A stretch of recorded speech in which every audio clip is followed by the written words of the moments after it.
Hi 218. So we're going to start reading chapters 4 through maybe 6 today of BFG. But before we do that, I want to review what happened in chapters 1 through 3. So here we have a character list. We have 2 characters so far, 2 really important characters. We have Sophie and we have the giant. Okay, when we talk about setting, we're not only talking about where the story is, but what time of day. And we know from the first chapter that it was at nighttime because they talked about the witching hour. So it's at nighttime and it happens in the dorm, which is kind of similar to a hotel. It's where a lot of people live, a lot of kids live all together. And I wrote High Street because that's where the giant was running when he was taking Sophie with him. So far, we do have a pretty big problem. Our problem so far is that the giant takes Sophie right out of her bedroom and starts running with her. We don't know where they're going, but maybe we'll find out some more information in the next chapters.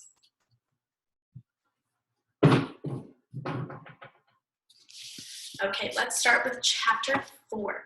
Chapter 4 is called The Cave. The giant ran on and on, but now a curious change took place in his way of running. He seemed suddenly to go into a higher gear. Faster and faster he went, and soon he was traveling at such a speed that the landscape became blurred. The wind stung Sophie's cheeks. It made her eyes water. It whipped her head back and whistled in her ears. She could no longer feel the giant's feet touching the ground. She had a weird sensation that they were flying. It was impossible to tell whether they were over land or sea. This giant had some sort of magic in his legs. The wind rushing against Sophie's face became so strong that she had to duck down again into the blanket to prevent her head from being blown away. Was it really possible that they were crossing oceans? It certainly felt that way to Sophie. She crouched in the blanket and listened to the howling of the wind. It went on for what seemed like hours. Then, all at once, the wind stopped its howling. The pace began to slow down. Sophie could feel the giant's feet pounding once again over the earth. She poked her head out of the blanket to have a look. They were in a country of thick forests and rushing rivers. The giant had definitely slowed down and was now running more normally, although normal was a silly word to use to describe a galloping giant. He leaped over a dozen rivers. He went rattling through a great forest, then down into a valley and up over a range of hills as bare as concrete. And soon he was galloping over a desolate wasteland that was not quite of this earth. The ground was flat and pale yellow. Great lumps of blue rock were scattered around. Here's a little picture I'll show you.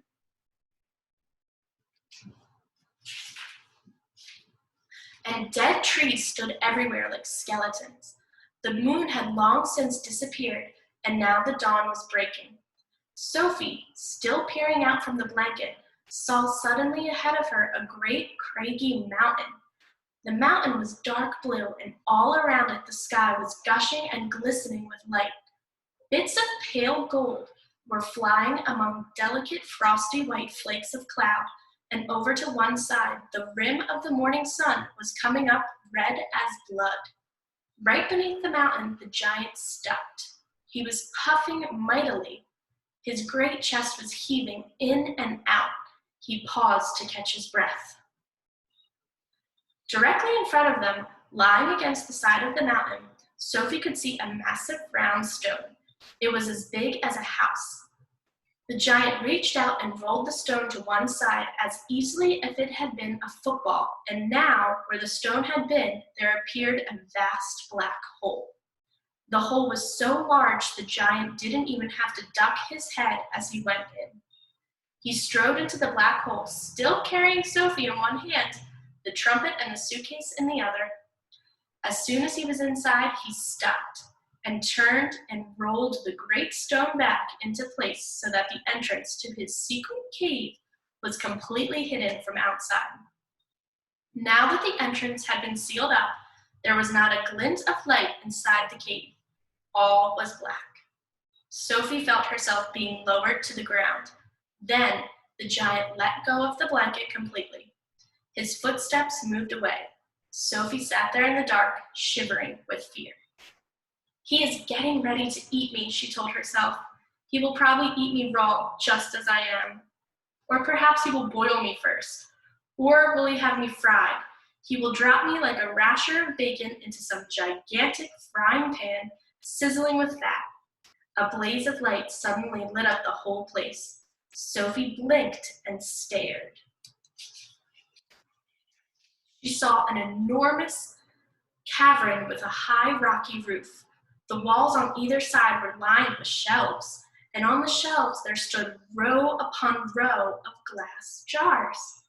There were jars everywhere. They were piled up in the corners. They were filled every nook and cranny of the cave. In the middle of the floor there was a table 12 feet high and a chair to match. The giant took off his black cloak and hung it against the wall. Sophie saw that under the cloak he was wearing a sort of collarless shirt and a dirty old leather waistcoat that didn't seem to have any buttons. His trousers were faded green and were far too short in the legs. On his bare feet he was wearing a pair of ridiculous sandals that for some reason had holes cut along each side, with a large hole at the end where his toes stuck out. Sophie, crouching on the floor of the cave in her nightie, gazed back at him through thick steel-rimmed glasses. She was trembling like a leaf in the wind, and a finger of ice was running up and down the length of her spine. "Ha!" shouted the giant, walking forward and rubbing his hands together. "What has us got here?" His booming voice rolled around the walls of the cave like a burst of thunder. Chapter 5, the BFG. The giant picked up the trembling Sophie with one hand and carried her across the cave and put her on the table. Now he really is going to eat me, Sophie thought. The giant sat down and stared hard at Sophie. He had truly enormous ears. Each one was as big as a wheel of a truck, and he seemed to be able to move them inwards and outwards from his head as he wished. "I is hungry," the giant boomed. He grinned, showing massive square teeth. The teeth were very white and very square, and they sat in his mouth like huge slices of white bread. "Please don't eat me," Sophie stammered. The giant let out a bellow of laughter. "Just because I is a giant, you think I is a man gobbling cannibal?" he shouted. "You is about right. Giants is all cannibal and murderful, and they does gobble up human beings. We is in giant country now. Giants is everywhere around. Out there, us has the famous bone-crunching giant. Bone-crunching giant crunches up 2 whoopsie-whiffling human beings for supper every night. Noise is ear-bursting. Noise of crunching bones goes crackety-crack for miles around." "Ouch," Sophie said. "Bone-crunching giant only gobbles human beings from Turkey," the giant said. "Every night, Bone Cruncher is galloping off to Turkey to gobble Turks."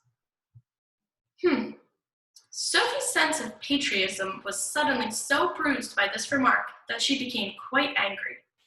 "Why Turks?" she blurted out. "What's wrong with the English?" Bone-crunching giant says Turks is tasting ever so much juicier and more scrum-diddly-umptious. Bone Cruncher says Turks from Turkey is tasting of Turkey. I suppose they would, Sophie said.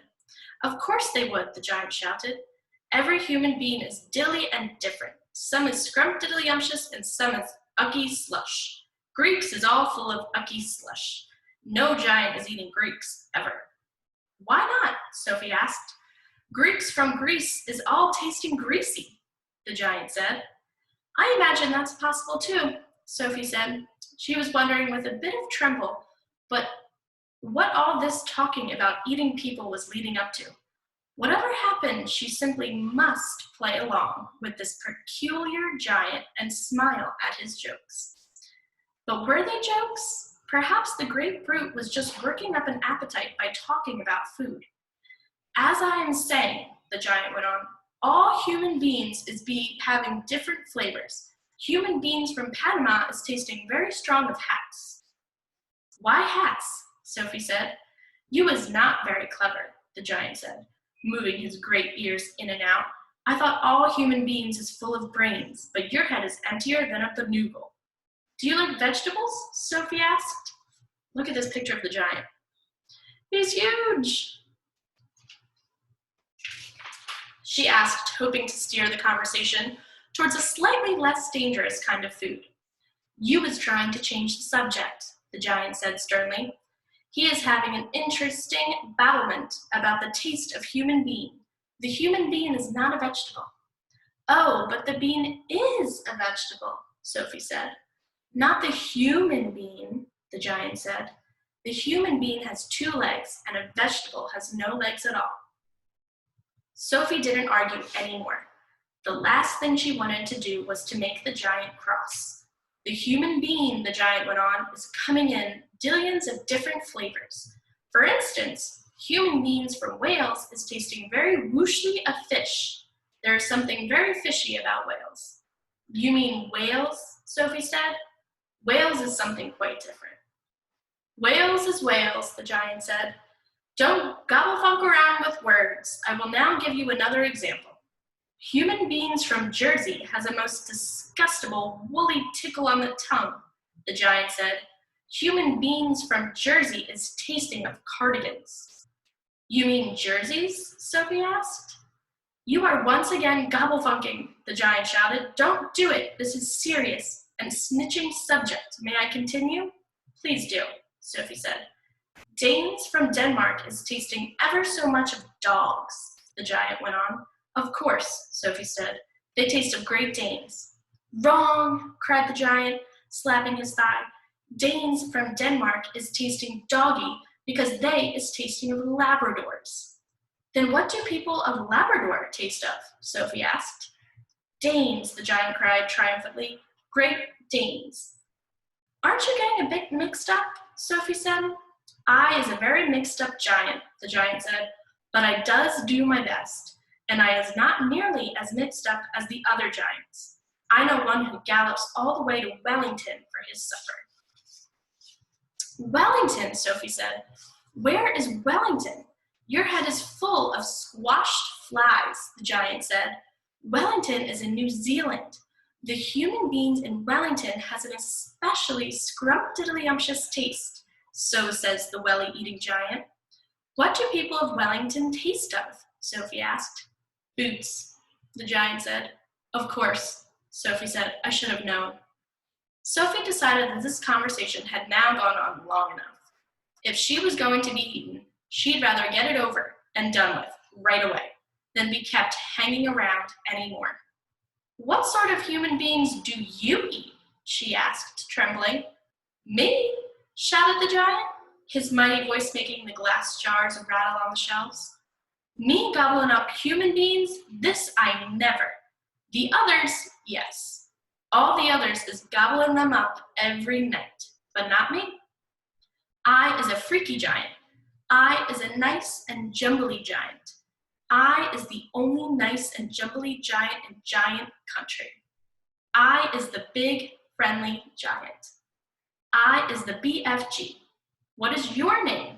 My name is Sophie, Sophie said, hardly daring to believe the good news she had just heard. We're going to stop there. I'm glad that the BFG is not going to eat human beings, as he says, and Sophie is hopefully going to be safe.